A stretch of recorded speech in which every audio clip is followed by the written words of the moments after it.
Orient bell tiles studio से आप देख रहे हैं एबीपी न्यूज। नमस्कार, मैं हूं आपके साथ शीरीन और आप देख रहे हैं न्यूज एट 10। इधर बरेली के रमादा होटल में एक कार अचानक से रिवर्स गियर में दौड़ी और एंट्री पर लगे कांच को तोड़ते हुए रिसेप्शन में जा घुसी। बताया गया कि कार एक महिला वकील चला रही थी। वीडियो में होटल के पोर्टिको में एक स्विफ्ट डिजायर कार खड़ी दिखाई दी और उसके आगे सफेद रंग की एक एसयूवी खड़ी थी। कोई कुछ समझ पाता उससे पहले एसयूवी तेजी से पीछे की ओर आई और स्विफ्ट कार को टक्कर मारते हुए कांच तोड़कर रिसेप्शन में घुस गई। जरा ध्यान से देखिए, जब कार पीछे की ओर आई तब दरवाजे पर कुछ लोग थे जिन्होंने जैसे तैसे अपनी जान बचा ली। रिसेप्शन पर लगे सीसीटीवी कैमरे में भी ये घटना रिकॉर्ड हो गई है। अच्छी बात ये रही कि इस हादसे में कोई घायल नहीं हुआ। दोनों पक्षों में समझौता होने के बाद किसी ने भी केस दर्ज नहीं करवाया। गाजियाबाद में बारिश के बाद जल भराव हुआ और इस जल भराव में एक शख्स की मर्सिडीज कार बंद होकर फंस गई। अब कार मालिक ने प्रशासन से हर्जाने की मांग की है। लाल रंग की ये वही मर्सिडीज है जो जल भराव के बीच फंसकर बंद हो गई। कार मालिक अमित किशोर दिल्ली से लौट रहे थे और गाजियाबाद के वसुंधरा में उनकी कार बंद हो गई। बाद में कार को सर्विस सेंटर भेजा गया, जहां भारी भरकम बिल आया है। इसी बिल को लेकर अब कार मालिक ने गाजियाबाद नगर निगम के आयुक्त को नोटिस भेजा है। कार की पूरी मरम्मत के साथ साथ 5 लाख रुपए का हर्जाना मांगा है, क्योंकि इनका कहना है कि वो मानसिक तौर पर प्रताड़ित हुए हैं। जिस जगह पे आप चल रहे हैं, जहाँ रह रहे हैं, यहाँ की रोडें इस तरह चलने लायक बिल्कुल भी नहीं है, तो आप संभल के चले। कहीं भी मेन रोड खुला मिल जाएगा, कहीं भी कुछ हो जाएगा। तो ये सब नगर निगम को उदासीनता है और इनके काम करने का तरीका ढुलमुल रवैया है। उधर हरियाणा के गुरुग्राम में तो कुछ घंटों की बारिश के बाद इतना पानी भर गया कि वहां नाव चलने लगी। कुछ लोग बारिश से परेशान दिखे तो जैकमपुरा कॉलोनी के कुछ लोगों ने इस भयानक हालात में भी मनोरंजन ढूंढ निकाला। ये बात और ये देखिए, ये युवक तो नाव ही पानी से भरी हुई सड़क पर तैराने लगा। मजे की बात यह है कि इस युवक को जब नाव चलाने के लिए चप्पू नहीं मिला तो उसने घर के काम में इस्तेमाल होने वाले वाइपर को ही चप्पू बना लिया। ये बात जय बाबा की, जय बाबा की, जय बाबा की। हैरानी तो उस वक्त हुई जब उसने अपनी नाव पर सवारी बैठाना भी शुरू कर दिया। ये नाव का आनंद ले रहा है और भरवानी थी। घंटों तक पानी से भरी सड़क पर युवक ऐसे ही नाव की सवारी करता रहा। बारिश के सीजन में लोग किस तरीके से खुद की जान जोखिम में डाल रहे हैं, उसका लाइव उदाहरण मध्य प्रदेश के हरदा में दिखा। वहां नर्मदा नदी उफान पर है, फिर भी कुछ लड़के नदी के तेज बहाव में स्टंट कर रहे थे। ये स्टंट कोई दिलेरी दिखाने के लिए नहीं, बस रील बनाने के लिए किया गया है। नदी के पानी में कूदने से पहले ये चारों लड़के पुल की रेलिंग के करीब पहुंचे। अब अगले ही पल ये नीचे जाने वाले हैं। इस पहले लड़के ने इसकी शुरुआत कर दी है।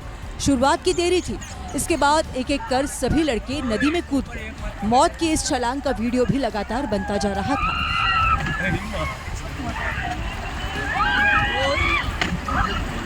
पुल से नदी के खतरनाक पानी तक पहुंचे लड़के हालांकि तैरते तैरते किनारे तक पहुंच तो गए, लेकिन यहाँ एक छोटी सी गलती 1 सेकंड में इनकी जिंदगी खत्म कर सकती थी।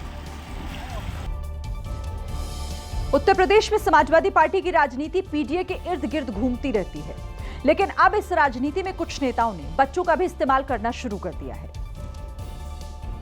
ये सहारनपुर की तस्वीर है, जहां पीडीए पाठशाला की होर्डिंग छपवाई गई है। होर्डिंग में एक तरफ बाबा साहेब भीमराव अंबेडकर की तस्वीर है तो दूसरी तरफ संविधान की। समाजवादी पार्टी के रंग रूप में छपवाई गई इस होर्डिंग के आसपास बच्चों को बैठाया गया, जहां ए का मतलब एप्पल तो बताया जा रहा है, साथ ही ए का मतलब अखिलेश यादव भी पढ़ाया जा रहा है।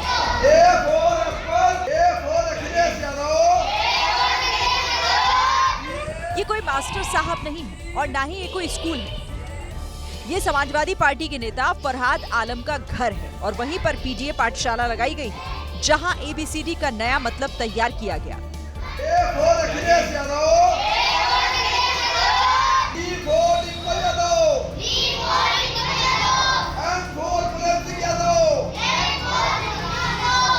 इस पाठशाला में बी फॉर बॉल तो है ही, साथ ही बी फॉर भीमराव अंबेडकर भी है। यहाँ सी फॉर कैट तो है ही, साथ में सी फॉर चौधरी चरण सिंह भी है। सरकारी स्कूलों को बंद करने के विवाद के बीच अखिलेश यादव ने खुद पीजीए पाठशाला खुलवाने की बात कही थी, लेकिन उनके नेता इस तरह की पाठशाला शुरू कर देंगे, इसका अंदाजा उन्हें भी नहीं रहा होगा। महाराष्ट्र के जलगांव में पुलिस ने एक सीरियल किलर को धर दबोचा। आरोपी 1 महीने में 2 महिलाओं की हत्या कर चुका था और अब तीसरी महिला की हत्या की फिराक में था। पुलिस की गिरफ्त में नजर आ रहा ये वही खूंखार दरिंदा है जिसने तीसरी महिला को मौत के मुंह में धकेलने की पूरी योजना तैयार की। आरोपी महिला को फंसाकर जंगल ले गया, पर जब उसने महिला को मारने की कोशिश की तो किसी तरह महिला बचकर भाग निकली और इस बीच स्थानीय लोगों ने उसे पकड़ लिया, जिसके बाद उसे पुलिस के हवाले कर दिया। आरोपी का नाम सदाशिव है। पुलिस के मुताबिक वो शादीशुदा महिलाओं को अपने जाल में फंसाता था, फिर जंगल ले जाकर उनसे लूटपाट, रेप और फिर पत्थर से कुचलकर हत्या कर देता था। आरोपी की गिरफ्तारी के बाद पुलिस ने उन 2 महिलाओं के शवों की तलाश शुरू कर दी है, जिनकी पिछले 1 महीने में आरोपी ने हत्या की है। पंजाब के मोगा में कुछ लोगों ने मिलकर एक महिला की पिटाई कर दी। दरअसल जिस महिला की पिटाई की गई उसके बेटे ने गांव की ही एक लड़की से कोर्ट मैरिज कर ली है। कलकला गांव की पंचायत ने पहले ही ये प्रस्ताव पारित किया था कि गांव का लड़का अगर गांव की ही किसी लड़की से लव मैरिज करेगा तो इसे स्वीकार नहीं किया जाएगा। बावजूद इसके तरसेम सिंह नाम के लड़के ने 5 मई को गांव की ही एक लड़की से शादी कर ली और दोनों गांव छोड़कर भाग गए। इस शादी को लेकर गांव का माहौल गरमाया हुआ था, लेकिन अब लड़की के परिवार वालों और पंचायत के कुछ लोगों ने मिलकर लड़के के परिवार के साथ मारपीट शुरू कर दी है, जिसका वीडियो भी सामने आया। इस दौरान महिला के घर पर ताला लगाकर उसे गांव से बाहर निकाल दिया गया, जिसके बाद पूरा परिवार रात भर सड़क पर रहा। पीड़ित परिवार का कहना है कि पुलिस ने भी इसकी मदद नहीं की। राजस्थान के झुंझुनू में शहीद जवान सुरेंद्र सिंह की पत्नी ओम कंवर ने जमीन विवाद के एक मामले में न्याय न मिलने पर शासन प्रशासन से इच्छा मृत्यु देने की मांग की। ओम कंवर ने न्याय न मिलने पर आत्महत्या की भी चेतावनी दी है। प्रशासन के रवैये से निराश ओम कंवर आज शहीद को मिले सम्मान और मेडल के साथ कलेक्टर ऑफिस पहुंची। इच्छा मृत्यु की मांग वाला एक ज्ञापन जिला कलेक्टर को सौंपा। उन्होंने बताया कि 8 महीने से पड़ोसियों से जमीन विवाद चल रहा है। इंसाफ के लिए वो दर-दर भटक रही हैं, लेकिन कोई कार्रवाई नहीं हुई। यहाँ तक बीती 19 जुलाई को पड़ोसियों ने उनसे मारपीट भी की, लेकिन पुलिस ने इस मामले में केस तक दर्ज नहीं किया। ऐसे में शहीद को मिले सम्मान रखकर वो क्या करेंगी? मेरी कोई सुनाई नहीं हो रही है, अब मैं तंग हो गई, मैं मरना चाहती हूँ बस। ओम कंवर ने जिला प्रशासन से अपने बेटे नरपत सिंह से मुलाकात कराने की गुहार लगाई, जो कि आर्मी में है और गुलमर्ग में तैनात है। बिहार में वोटर पुनरीक्षण अभियान को लेकर एक तरफ सियासी विवाद खड़ा हुआ है, तो दूसरी तरफ हैरान करने वाले आवास प्रमाण पत्र भी सामने आ रहे हैं। इस बार सोनालिका ट्रैक्टर नाम से एक आवास प्रमाण पत्र जारी हुआ है। इस बार मामला मोतिहारी का है, जहां फर्जी तरीके से आवास प्रमाण पत्र बनवा लिया गया। फर्जी आवेदन में भोजपुरी एक्ट्रेस मोनालिसा की तस्वीर लगाई गई और आवेदक के नाम पर लिखा है सोनालिका ट्रैक्टर। सोनालिका ट्रैक्टर के पिता का नाम स्वराज ट्रैक्टर और माता का नाम कारदेवी। अब मामला सामने आने के बाद पुलिस अधीक्षक ने FIR दर्ज करने के लिए कहा है। उधर नवादा में डॉगेश बाबू के नाम से आवेदन किया गया। सिरदला प्रखंड कार्यालय में किए गए ऑनलाइन आवेदन में डॉगेश बाबू के नाम से आवास प्रमाण पत्र जारी करने की मांग की गई। इस आवेदन में डॉगेश बाबू की जगह एक पालतू कुत्ते की तस्वीर लगी है। पिता की जगह लिखा है डॉगेश के पापा और मां के नाम की जगह लिखा है डॉगेश की मम्मी। यहां भी अधिकारियों ने कार्रवाई के निर्देश दिए हैं। सावन में नाग पंचमी के त्योहार के मौके पर कई जगहों पर झूला झूला जाता है, लेकिन महाराष्ट्र में एक बंदर झूला झूलता हुआ दिखा। झूले का आनंद लेते इस बंदर की तस्वीरें मोबाइल कैमरे में रिकॉर्ड हो गई। ऐसा लगा मानो ये भी सावन की परंपरा में शामिल हो गया हो। इसकी मस्ती ने सबका ध्यान खींच लिया। महाराष्ट्र के छत्रपति संभाजीनगर जिले के सानपवाड़ी गांव में लोगों ने नाग पंचमी के अवसर पर झूला डाला था, जिस पर बंदर भी झूम लिया। बंदरों को अक्सर पेड़ों पर चढ़ते और झूलते देखा जाता है, पर बंदर को सावन के झूले झूलते देखना एक नई तस्वीर थी। वन विभाग ने अपील की है कि बंदरों के साथ छेड़खानी ना करें। छत्तीसगढ़ के अंबिकापुर जिले में हाथियों ने लोगों के घर और गाड़ियों को तोड़ डाला। बारिश के बीच गांव में 2 जंगली हाथी आए और आते ही उन्होंने उत्पात मचाना शुरू कर दिया। हाथी इतने गुस्से में थे कि उन्होंने अपने सामने खड़ी गाड़ी को सिर से टक्कर मार दी। बाहर हाथियों का आतंक था, अंदर लोग अपनी जान बचाते हुए वीडियो बना रहे थे। हालांकि उनमें से कुछ नासमझ लोगों ने चिल्ला चिल्ला कर हाथियों को उकसाया भी।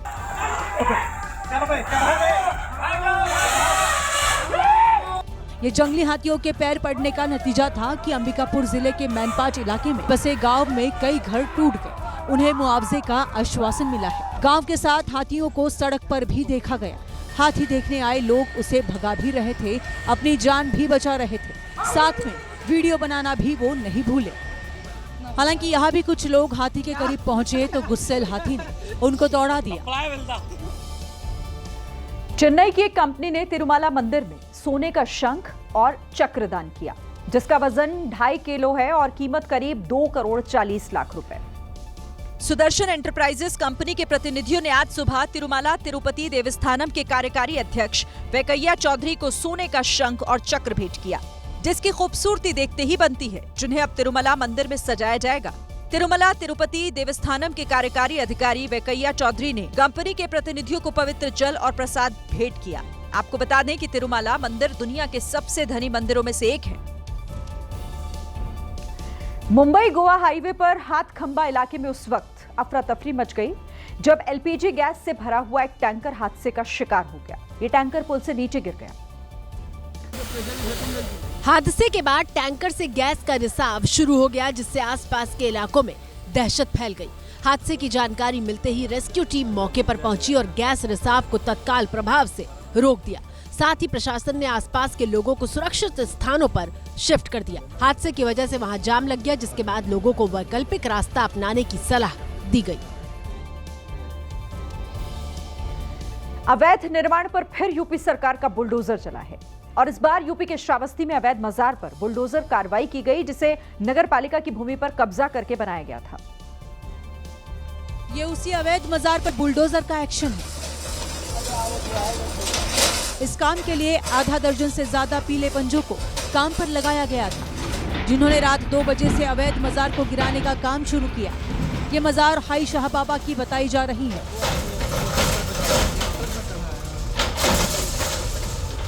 जानकारी के मुताबिक 2 महीने पहले ही प्रशासन ने मजार को हटाने का नोटिस दिया था, लेकिन जब अवैध मजार नहीं हटाई गई तो प्रशासन ने खुद बुलडोजर से उसे ढहाने का काम शुरू कर दिया। संवेदनशील एरिया होने की वजह से मौके पर भारी तादाद में पुलिस बल तैनात किया गया। ऑपरेशन सिंदूर पर बोलते हुए राहुल गांधी ने सरकार पर जोरदार हमले किए। राहुल ने कहा कि मौजूदा सरकार के पास 1971 जैसी इच्छा शक्ति नहीं है। इस दौरान उन्होंने पीएम मोदी को चुनौती दी कि वो सदन में ये कहें कि ट्रंप युद्ध विराम पर झूठ बोल रहे हैं। The Indian Air Force made no mistake. The mistake was made by the political leadership that said you cannot attack the military infrastructure. Donald Trump 29 बार उन्होंने बोला कि भैया मैंने सीज फायर करवाया। अगर दम है तो यहाँ पे प्रधानमंत्री बोल दे कि ट्रंप झूठ बोल रहे हैं। If he has the courage of Indira Gandhi, yes, let him say here, let him say here that Donald Trump you're a liar. 50% भी है इंदिरा गांधी का, तो यहाँ बोल दे। राहुल गांधी ने 2 बड़े मुद्दों पर मोदी सरकार को घेरा। पहला मुद्दा ट्रंप का लगातार सीज फायर पर आ रहा बयान और दूसरा मोदी सरकार की इच्छा शक्ति। प्रधानमंत्री मोदी ने संसद में ट्रंप का नाम तो नहीं लिया, लेकिन हाँ ये जरूर कहा कि दुनिया के किसी भी देश ने भारत को कार्रवाई करने से नहीं रोका। यहाँ पर विदेश नीति को लेकर के भी काफी बातें कही गई, दुनिया के समर्थन को लेकर के भी काफी बातें कही गई। दुनिया के किसी भी नेता ने भारत के ऑपरेशन रोकने के लिए नहीं कहा। 1971 पाकिस्तान के 93,000 फौजी हमारे पास बंदी थे। पाकिस्तान का हजारों वर्ग किलोमीटर एरिया हमारी सेना ने कब्जा किया था।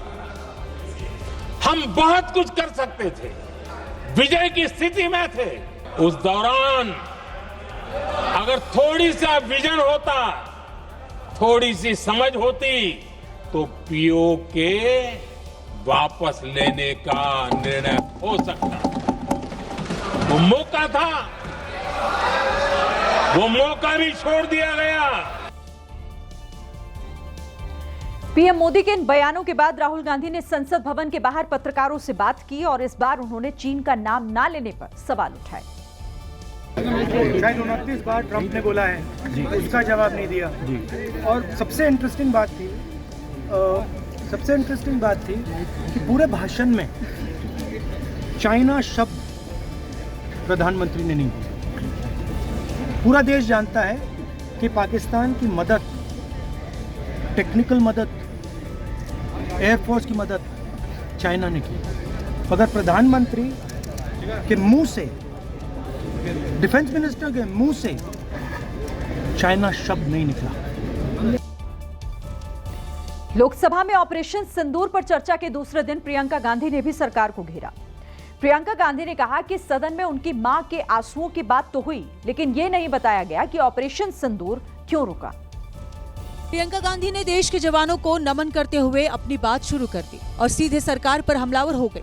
मेरी मां के आंसू तब गिरे जब उनके पति को आतंकवादियों ने शहीद किया, जब वे मात्र 44 साल की थी। और आज अगर मैं इस सदन में खड़ी हूं और उन 26 लोगों की बात कर रही हूं, मैं इसलिए कर रही हूं क्योंकि मैं उनका दर्द जानती हूं। प्रियंका ने सीधे शब्दों में पूछा कि आतंकी हमले की जिम्मेदारी किसकी है? इस देश के नागरिकों की सुरक्षा की जिम्मेदारी किसकी है? क्या इस देश के प्रधानमंत्री की नहीं है? क्या इस देश के गृह मंत्री की नहीं है? क्या इस देश के रक्षा मंत्री की नहीं है? प्रियंका गांधी ने पूछा कि जब पाकिस्तान ने घुटने टेक दिए थे और उसके पास कोई चारा नहीं था, तो सरकार ने उसे शरण क्यों दी? ऑपरेशन सिंदूर पर चर्चा के दौरान अखिलेश यादव ने आंतरिक सुरक्षा के साथ साथ मोदी सरकार की विदेश नीति पर बड़े सवाल उठाए। उन्होंने एक शायरी के जरिए भी सरकार को घेरा। अखिलेश यादव जैसे ही लोकसभा में बोलने के लिए खड़े हुए, पहली शायरी बीजेपी के लिए सुनाई। अध्यक्ष महोदय, मैं भारतीय जनता पार्टी के लिए बता रहा हूं ये लाइनें कि मैं दुनिया को मनाने में लगा हूं, मेरा घर मुझसे रूठा जा रहा है। इस दौरान अखिलेश यादव ने पीओके को लेकर भी सरकार को घेरा और यूपी के सीएम पर भी निशाना साधा। कुछ लोग तो पीओके पर ये कह रहे थे कि हमारा कब्जा हो जाएगा, 6 महीने का केवल हमें मौका मिल जाए। ये अफसर सरकार आखिरकार पीछे कैसे हट गई और क्या कारण था कि सरकार को सीज फायर का ऐलान करना पड़ा? अखिलेश यादव ने ट्रंप की तरफ से किए गए सीज फायर के ऐलान को लेकर भी सरकार से सवाल किए। इनकी मित्रता बहुत है, बहुत गहरी मित्रता है और उसका परिणाम यह है कि इन्होंने अपने मित्र से ही कहा कि आप ही सीज फायर अनाउंस कर दीजिए, हमारी कोई जरूरत नहीं है, हम सीज फायर आपसे ही स्वीकार कर लेंगे। ऑपरेशन सिंदूर पर लोकसभा में चर्चा के दौरान गृह मंत्री अमित शाह, कांग्रेस नेता और पूर्व गृह मंत्री पी चिदम्बरम पर जमकर बरसे। उन्होंने चिदम्बरम के उठाए हुए सवालों के भी जवाब दिए। गृह मंत्री अमित शाह ने पी चिदम्बरम से पूछा कि पाकिस्तान को बचाकर उनको क्या मिलेगा। मैं आज चिदम्बरम साहब को आपके माध्यम से कहना चाहता हूं, हमारे पास प्रूफ है, वो भी मैं सदन के सामने रखना चाहता हूं कि तीनों पाकिस्तानी थे। 3 में से 2 के पाकिस्तान के वोटर नंबर भी आज हमारे पास उपलब्ध है। मान्यवर, ये राइफलें हैं, ये राइफलें भी हमारे पास उपलब्ध है। इनके पास से जो चॉकलेटें मिली हैं, वो चॉकलेटें ढोक में से मिली, वो भी पाकिस्तान की बनाई हुई चॉकलेट है। गृह मंत्री ने पहलगाम में हमला करने वाले आतंकियों के पाकिस्तानी होने पर भी चिदम्बरम के सवाल पर निशाना साधा। और इस देश का गृह मंत्री जो कांग्रेस पार्टी से आता है, वो कहता है कि क्या सबूत? अरे मुझसे मांगते? पाकिस्तान को बचाने का इनका ये षड्यंत्र आज 130 करोड़ लोग जान रहे हैं, बच नहीं पाओगे आप लोग। इससे पहले आतंकियों के मारे जाने की टाइमिंग पर भी विपक्ष सवाल उठा चुका है। राज्यसभा में ऑपरेशन सिंदूर पर चर्चा की शुरुआत हुई तो सरकार की ओर से रक्षा मंत्री राजनाथ सिंह ने पक्ष रखा। वहीं विपक्ष ने सरकार की विदेश नीति पर तीखे सवाल किए। रक्षा मंत्री राजनाथ सिंह ने राज्यसभा में बोलना शुरू किया तो हंगामा शुरू हो गया।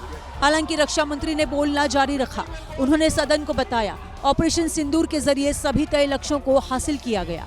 रक्षा मंत्री ने यह भी दावा किया कि सोमवार को ऑपरेशन महादेव के जरिए पहलगाम हमले के 3 आतंकियों को मार गिराया गया। जम्मू एवं कश्मीर में 3 आतंकवादियों को मौत के घाट उतारने में कामयाबी हासिल की है। वहीं ऑपरेशन सिंदूर पर चर्चा के दौरान कांग्रेस अध्यक्ष मल्लिकार्जुन खड़गे ने सरकार पर सवालों की बौछार कर दी। यही नहीं, मल्लिकार्जुन खड़गे ने सदन में कुछ ऐसा कह दिया जिसे लेकर विवाद बढ़ गया। मैं गद्दार हूँ, हमारे लोग गद्दार हैं, मैं कहूँगा गद्दार आप लोग हैं। खड़गे के इस बयान पर जेपी नड्डा ने सवाल उठाए और कहा कि मल्लिकार्जुन खड़गे ने अपना मेंटल बैलेंस खो दिया है। हालांकि विपक्ष ने विरोध किया तो जेपी नड्डा ने माफी मांग ली। पंचायत सचिव संदीप कुमार को धमकाने के मामले में तेज प्रताप यादव ने भाई वीरेंद्र पर तीखा हमला बोला और आरजेडी नेतृत्व से सवाल किया कि क्या भाई वीरेंद्र पर पार्टी कार्रवाई करेगी। तेज प्रताप यादव ने अपने एक्स अकाउंट पर लिखा कि भाई वीरेंद्र ने बाबा साहेब के आदर्शों के उलट SC/ST समाज पर शर्मनाक टिप्पणी की, जान से मारने की धमकी दी। तेज प्रताप यादव ने आगे लिखा, मुझे तो जयचंदो की साजिश के तहत बाहर कर दिया गया। क्या पार्टी उतनी ही सख्ती बवाल करने वालों पर दिखाएगी? तेज प्रताप यादव ने संविधान का सम्मान भाषणों में नहीं, आचरण में दिखाने की नसीहत दी। वहीं तेज प्रताप यादव की जयचंद वाली टिप्पणी पर भाई वीरेंद्र से सवाल किया गया तो उन्होंने कुछ भी बोलने से इनकार कर दिया, जबकि तेज प्रताप की ट्वीट के बहाने बीजेपी और जेडीयू ने आरजेडी को घेरा। असल में तेज प्रताप यादव जी राजनीतिक साजिश का शिकार हुए, हम सभी जानते हैं। किस तरह से उनको रास्ते से हटाया गया है यह भी हर किसी को मालूम है। इस बीच पंचायत सचिव संदीप कुमार ने SC/ST थाने में भाई वीरेंद्र कुमार पर केस दर्ज कराया है। क्रिकेट के एशिया कप में भारत के पाकिस्तान से खेलने पर सड़क से लेकर संसद तक घमासान जारी है। पहलगाम आतंकी हमले को लेकर गुस्सा उबाल पर है।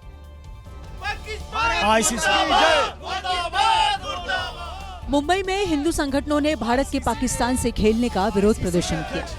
प्रदर्शन कर रहे लोगों का कहना था कि पाकिस्तान से किसी तरह का संबंध बर्दाश्त नहीं किया जा सकता। ये पहलगाम में बेकसूर पर्यटकों और ऑपरेशन सिंदूर में शहीद जवानों का अपमान है।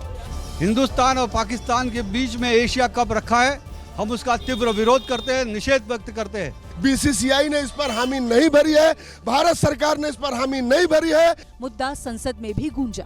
AIMIM अध्यक्ष असदुद्दीन ओवैसी ने पाकिस्तान के साथ खेलने पर सवाल उठाए। ट्रेड खत्म हो चुका है, डायरेक्ट इनडायरेक्ट ट्रेड। आपका जमीर जिंदा क्यों नहीं है? किस सूरत से आप पाकिस्तान से क्रिकेट मैच खेलेंगे? एशिया कप में भारत और पाकिस्तान का मुकाबला 14 सितंबर को रखा गया है। भारत इस टूर्नामेंट का मेजबान है, लेकिन सारे मैच UAE में रखे गए हैं। हिमाचल प्रदेश के मंडी में एक बार फिर कुदरत ने कोहराम मचा दिया। सुबह तड़के मंडी में 2 जगह पर बादल फटे। इसके बाद ऐसा सैलाब आया कि जान बचाना मुश्किल हो गया। मंजर ऐसा जिसे देखकर कोई भी डर जाए, क्योंकि जहां बादल फटा वहां ऐसे सैलाब बहने लगा जैसे कोई झरना बह रहा हो। अचानक वहां ऐसी बाढ़ आ गई कि कई लोग वहां फंस गए। एक महिला को तो खिड़की के रास्ते बाहर निकाला गया। सबसे ज्यादा तबाही मंडी शहर के जेल रोड पर देखने को मिली, जहां बादल फटने के बाद एक घर में फंसे लोगों को खिड़की दरवाजे और रोशनदान से बारी बारी से रेस्क्यू किया गया। बादल फटने की वजह से लोग जान बचाने के लिए यहां वहां भागते रहे। कई लोगों का रेस्क्यू तो कर लिया गया, लेकिन 3 लोगों की पानी में बहने से मौत हो गई, जिनके शव बरामद कर लिए गए हैं। गाड़ियां तो वहां ऐसे यहाँ वहां पड़ी दिखी जैसे कोई कबाड़ हो। गाड़ियों की ऐसी हालत को देखकर अंदाजा लगाया जा सकता है कि बाढ़ का कितना विकराल रूप रहा होगा। चाहे स्कॉर्पियो हो या दूसरी गाड़ियां, कोई भी सैलाब से बच नहीं सकी। यहाँ से जो है गाड़ियाँ बहुत नीचे चल गई है, मलबे के नीचे दब गई है, इन ऊपर से मिट्टी आई है और बहुत नुकसान हुआ नीचे। गंदे पानी के साथ घरों के अंदर और सड़कों पर इतना मलबा जमा हो गया है जिसे हटाने का काम जारी है। ठीक है, स्थानीय लोगों के मुताबिक जिन लोगों की मौत हुई है उनकी गाड़ियां सैलाब में बहने लगी थी। अपनी गाड़ियों को सुरक्षित स्थानों पर ले जाने के लिए इन लोगों ने कोशिश की, लेकिन अचानक से पहाड़ी से सैलाब आया और इन्हें अपने साथ बहा कर ले गया।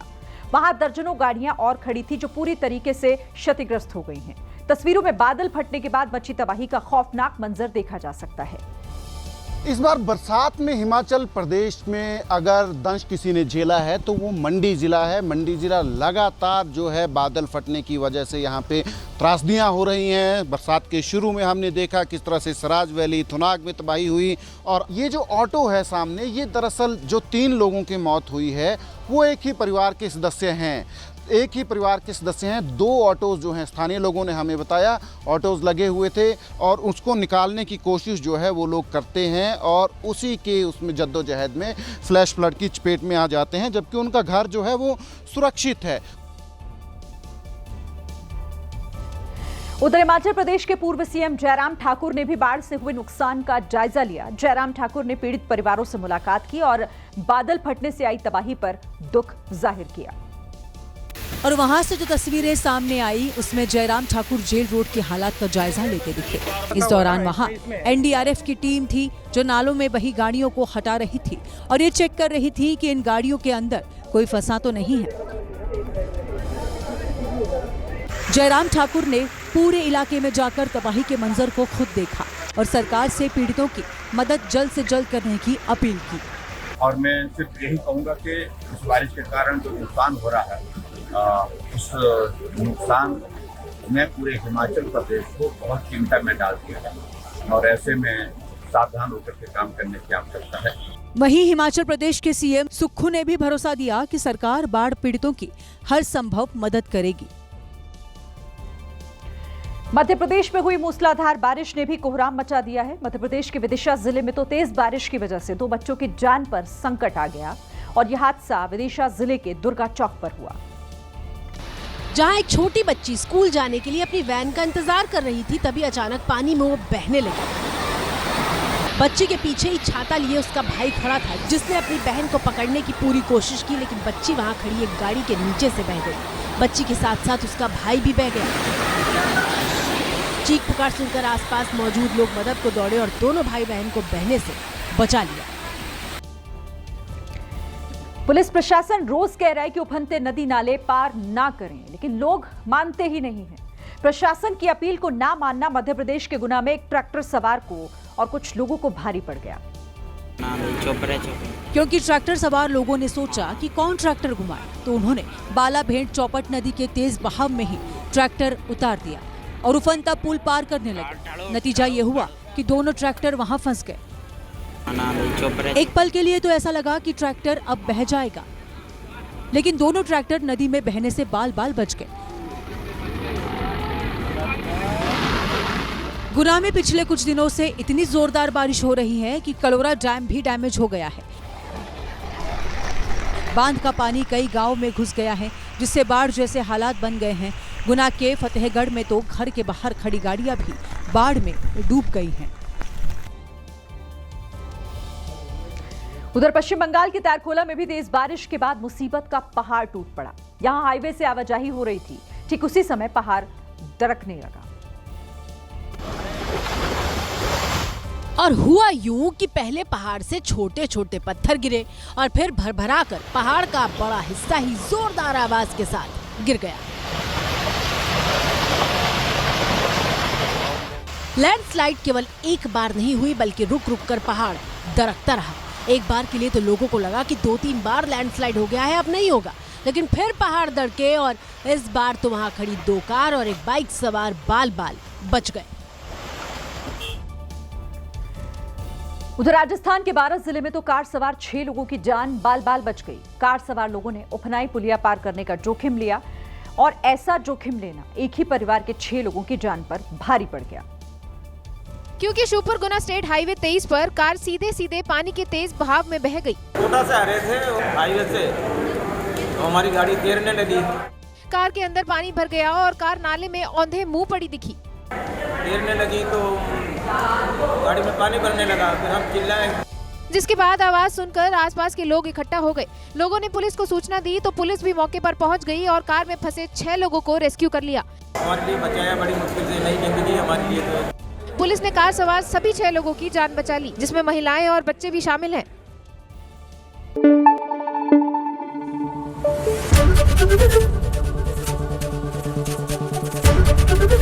एबीपी न्यूज आपको रखे आगे।